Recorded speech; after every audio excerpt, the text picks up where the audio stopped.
Hello दोस्तों, स्वागत करता हूं आज की इस वीडियो में। करने वाले हैं क्लास 12th के फिजिक्स का most VVI important subjective question. क्या करने वाले हैं? सब्जेक्टिव क्वेश्चन जो आपके एग्जाम के लिए एमवीवीआई होने वाला है। एमवीवीआई मोस्ट इंपॉर्टेंट सारा प्रश्न लाया हूं।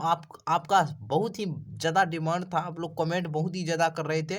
तो चलिए आज की इस वीडियो को शुरू करते हैं और आप लोग सारा प्रश्न को याद करिएगा और मैं जितना भी प्रश्न बता दूंगा उसमें से 10 प्रश्न आपको मिलेगा तो मिलेगा, ठीक है। तो प्लीज़ आप सारा प्रश्न को याद रखिएगा। तो चलिए प्रश्न को देखते हैं क्या कहता है प्रश्न, और आपका सारा प्रश्न को याद कर लेना है। देखिए पहला प्रश्न क्या कहता है, एक्स किरणों के किन्हीं दो गुणों को लिखें। एक्स किरणों के किन्हीं दो गुणों को लिखना है और देखिए आपको याद कर लेना है सारा प्रश्न को। देखिए आंसर कहता है एक्स किरणों के किन्हीं दो गुण निम्न है। आपको दो ही गुण लिखना है। पहला कहता है एक्स किरणें विद्युत चुंबकीय तरंग होती है। एक्स किरणें विद्युत चुंबकीय तरंग होती है, याद करना है। एक्स किरणें विद्युत चुंबकीय तरंग होती है। दूसरा है एक्स किरणें विद्युत क्षेत्र एवं चुंबकीय क्षेत्र में विक्षेपित नहीं होती है। एक्स किरणें विद्युत क्षेत्र एवं चुंबकीय क्षेत्र में विक्षेपित नहीं होती है। और तीसरा कहता है इसका तरंग दैर्ध्य प्रकाश के तरंग दैर्ध्य से काफी कम होता है। तो आप दो ही लिखिएगा और मैं तीन बता दिया हूँ ताकि आप एक भूल भी सकते हैं तो दूसरा लिख लीजिएगा, ठीक है। तो याद रखिएगा एक्स किरणें के दोनों गुण को, तीन गुण को याद रखिएगा। दूसरा प्रश्न कहता है देखिए विद्युत चुंबकीय प्रेरण के लेंज का नियम लिखें। विद्युत चुंबकीय प्रेरण के लेंज का नियम लिखें। सारा क्वेश्चन वीवीआई लिया हूं तो याद करना मत भूलिए, हम बार बार कहते हैं याद जरूर कीजिए। आंसर कहता है लेंज के नियमानुसार किसी कुंडली में उत्पन्न प्रेरित धारा की दिशा इस प्रकार होती है कि वह हमेशा उस कारण का विरोध करती है जिससे जिसे वह स्वयं उत्पन्न करती है। सारा प्रश्न मैं खुद लिखा हूं और अपने अपने भाषा में लिखा हूं ताकि आपको याद हो, ठीक है। तो याद करना मत भूलिए, सारा प्रश्न को याद रखिए। लेंज के नियमानुसार किसी कुंडली में उत्पन्न प्रेरित धारा की दिशा इस प्रकार होती है कि वह हमेशा उस कारण का विरोध करती है जिसे वह स्वयं उत्पन्न करती है, ठीक है। अब चलिए तीसरा प्रश्न देखिए, कहता है पेल्टियर प्रभाव क्या है। पेल्टियर प्रभाव क्या है? पेल्टियर प्रभाव क्या है? आंसर देखिए, यदि गर्म संधि से निश्चित दिशा में सीबेक धारा बहती है, यदि गर्म संधि से निश्चित दिशा में सीबेक धारा बहती है तब इस संधि पर शीतलन उत्पन्न करने के लिए एक बाह्य धारा समान दिशा में धारा प्रवाहित की जाती है और दूसरी संधि पर ऊष्मा उत्पन्न की जाती है। इसे ही पेल्टियर प्रभाव कहते हैं। बहुत ही सिंपल है, याद कर लीजिए, ठीक है। अब चलिए अगला प्रश्न देखिए और 4 नंबर प्रश्न देखिए क्या कहता है। कहता है व्योम तरंगे तथा आकाशीय तरंगों की व्याख्या करें। व्योम तरंगे तथा आकाशीय तरंगों की व्याख्या करना है। तो देखिए आंसर पहले व्योम तरंगे। रेडियो संचार में व्योम तरंगे से रेडियो संचार में रेडियो संचार में व्योम तरंगों से आशय यह है कि रेडियो तरंगों के आयन मंडल से परावर्तित या अपवर्तित होकर धरती पर आने से है, ठीक है। व्योम तरंगे किसे कहते हैं? तो देखिए रेडियो संचार में व्योम तरंगों से आशय रेडियो तरंगों के आयन मंडल से परावर्तित या अपवर्तित होकर धरती पर आने से है, ठीक है। अब चलिए अब दूसरा कहता है आकाशीय तरंगे। आकाशीय तरंगे कहता है देखिए प्रेषित एंटीना से प्रेषित रेडियो तरंगे आयन मंडल से परावर्तित होकर अभिग्राही एंटीना पर पहुंचता है, उसे ही आकाशीय तरंगे कहा जाता है या अंतरिक्ष तरंगे, ठीक है। अब चलिए 5वां नंबर प्रश्न देखिए, कहता है लॉरेंज बल से आप क्या समझते हैं। कहता है लॉरेंज बल से आप क्या समझते हैं। आंसर देखिए, जब कोई आवेशित कण एक समान चुंबकीय क्षेत्र में गति करता है तो उस पर लगने वाले बल को लॉरेंज बल कहा जाता है। क्या कहता है? क्या कहा जाता है?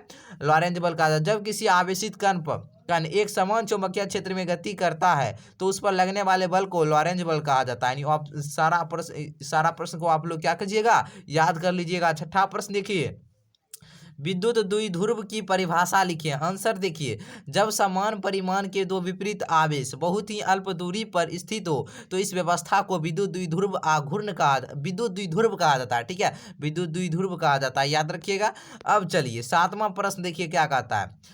7वां कहता है एसआई मात्रक के साथ संधारित्र की धारिता को समझाइए। एसआई मात्रक के साथ संधारित्र की धारिता को समझाइए। आंसर कहता है किसी संधारित्र की धारिता उस आवेश के आंकिक मान के बराबर होती है जो प्लेट को आवेश देने पर प्लेटों के मध्य उत्पन्न विभवांतर में इकाई की वृद्धि कर दे, ठीक है। याद कर लीजिएगा, किसी संधारित्र की धारिता उस आवेश के आंकिक मान के बराबर होती है जो प्लेट को आवेश देने पर प्लेट के मध्य उत्पन्न विभवांतर में इकाई की वृद्धि करता है, इकाई की वृद्धि करता है। और इसका एसआई मात्रक देखिए क्या होता है। इसका एसआई मात्रक कूलम प्रति वोल्ट यानी फैराड से धारिता का एसआई मात्रक क्या होता है, फैराड है। कूलम प्रति वोल्ट भी कह सकते हैं और फैराडे भी कह सकते हैं, ठीक है। फैराडे। ठीक है, याद रखिएगा, ऑब्जेक्टिव में भी पूछा जाता है और आप लोग अंत तक बने रहिए और सारा प्रश्न को याद रखिए। ठीक है, प्रतिरोधकता से आप क्या समझते हैं? प्रतिरोधकता से आप क्या समझते हैं? आंसर, किसी चालक पदार्थ के एकांक क्षेत्रफल एवं एकांक लंबाई में उपस्थित प्रतिरोध को प्रतिरोधकता कहा जाता है। इसका SI मात्रक ओम मीटर होता है। ठीक है, प्रतिरोधकता से आप क्या समझते हैं? किसी चालक पदार्थ के एकांक क्षेत्रफल एवं एकांक लंबाई में उपस्थित प्रतिरोध को प्रतिरोधकता कहा जाता है। इसका SI मात्रक ओम मीटर होता है। याद रखिए। चलिए 9 नंबर का आता है, देखिए 9 नंबर, SI मात्रक के साथ विद्युत वाहक बल को समझाए। विद्युत वाहक बल का परिभाषा दीजिए। देखिए, जब सेल काम में नहीं लाया जा रहा हो, तो जब सेल को काम में नहीं लाया जाता हो तो उस सेल के वोल्टेज को विद्युत वाहक बल कहा जाता है, जिसे ई द्वारा सूचित किया जाता है। ई वाला ई, ठीक है, ई वाला विद्युत वाहक बल ई द्वारा सूचित किया जाता है। इसका SI मात्रक वोल्ट होता है। ठीक है, अब चलिए 10 नंबर देखिए, कहता है अन्योन प्रेरण से आप क्या समझते हैं? अन्योन प्रेरण से आप क्या समझते हैं? अन्योन प्रेरण से आप क्या समझते हैं? देखिए, इसका आंसर कहता है, आंसर देखिए कह रहा है, यदि हम दो कुंडली को पास पास रखकर उन कुंडली में से किसी एक कुंडली में बैटरी द्वारा धारा प्रवाहित करते हैं तथा प्रवाहित धारा के मान में परिवर्तन किया जाता है, तो पास में रखी दूसरी कुंडली में एक प्रेरित विद्युत वाहक बल उत्पन्न हो जाता है। इस घटना को अन्योन प्रेरण कहा जाता है। ठीक है, आप लोग आराम से याद करिए, शांतिपूर्वक सारा प्रश्न याद होगा। सिर्फ 2 मिनट के अंदर में सारा प्रश्न होगा। चोक कुंडली को समझाएं, चोक कुंडली को समझाइए। देखिए, आंसर का है, यह एक ऐसा उपकरण होता है जिसकी सहायता से विद्युत ऊर्जा का क्षय हुए बिना विद्युत धारा के मान को कम किया जा सकता है। ठीक है, याद रखिए। अब देखिए, उसके बाद पैराग्राफ चेंज कर देना। लिखिए, जब परिपथ में प्रतिरोध जुड़ा रहता है तो धारा का मान कम होता है। ठीक है, लेकिन साथ ही विद्युत ऊर्जा का क्षय भी होता है। इसी क्षय को कम करने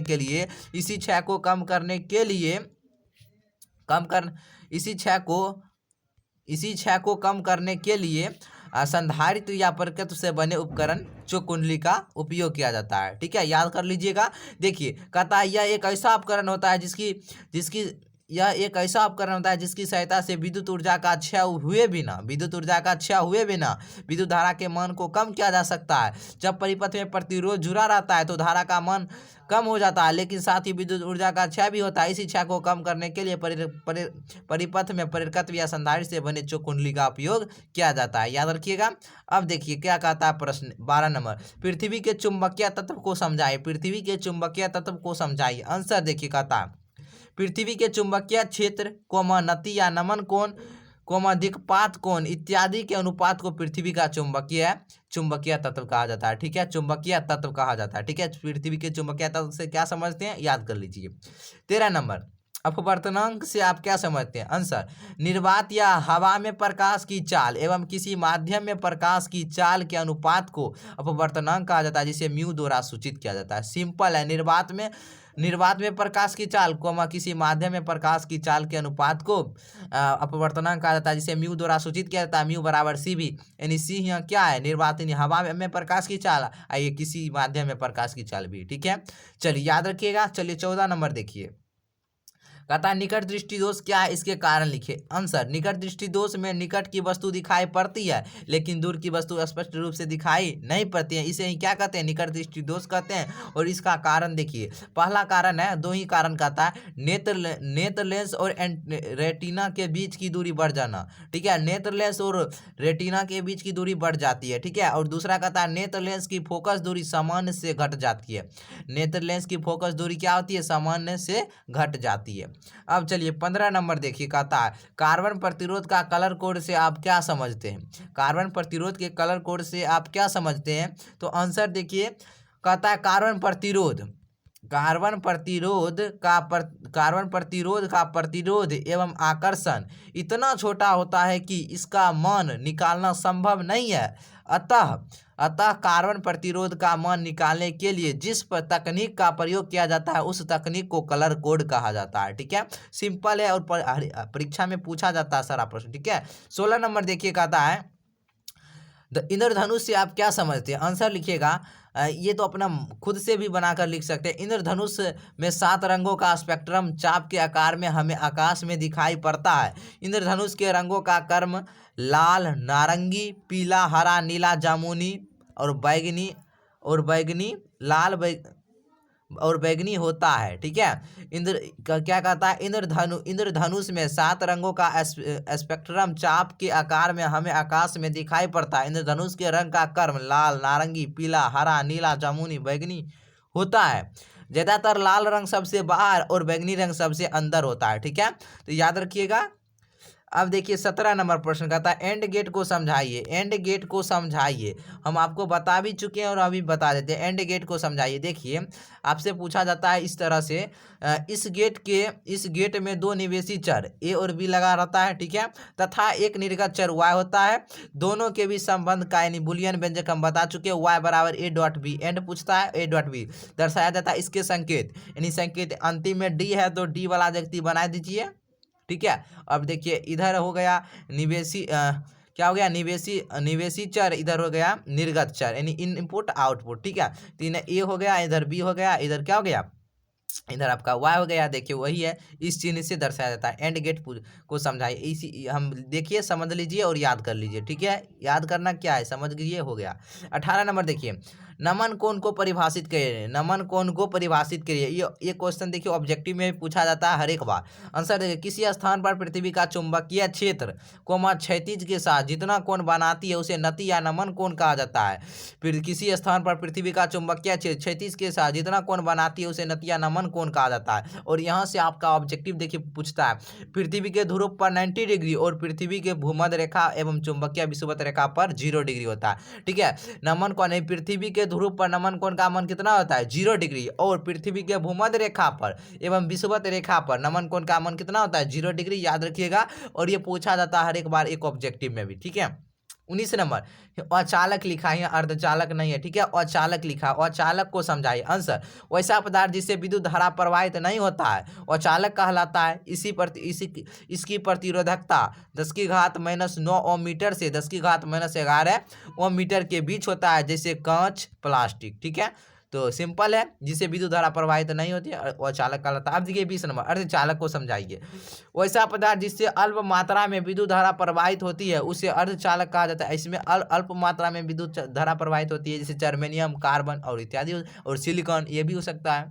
ठीक है, यानी अल्प मात्रा में जिससे विद्युत धारा प्रवाहित होगा उसे क्या कहते हैं, अर्धचालक। ये किस देखिए, तरंगाग्र को समझाइए। तरंगाग्र को समझाइए। आंसर, यदि हम माध्यम में कोई ऐसा पृष्ठ खींचें कि जिसमें स्थित सभी कण कंपन के समान कला में हो तो ऐसे पृष्ठ को तरंगाग्र कहा जाता है। याद कर लीजिए 21 प्रश्न को, और आप लोग वीडियो को कम से कम इसमें 50 लाइक कंप्लीट कराइए। उसके बाद हम फिर फिजिक्स का सब्जेक्टिव, बायोलॉजी, केमिस्ट्री, सारा का सब्जेक्टिव आपको इस चैनल पर प्रोवाइड कराए जाएंगे। ठीक है, तो प्लीज़ इसमें 50 लाइक कंप्लीट करा दीजिए, और उसके बाद मैं आपके लिए सारे सब्जेक्ट का सब्जेक्टिव क्वेश्चन लाऊंगा। ठीक है, तो ठीक है, वीडियो को आप लोग लाइक कर दीजिएगा। ठीक है, पसंद आया तो लाइक कीजिएगा। चैनल पर जो भी पहली बार है चैनल को सब्सक्राइब जरूर कर लीजिएगा। ठीक है, चलिए फिर मिलते हैं अगली वीडियो में, तो और सारा प्रश्न को आप लोग याद जरूर कर लीजिएगा। ठीक है, तो वीडियो देखने के लिए आप लोगों को बहुत बहुत धन्यवाद।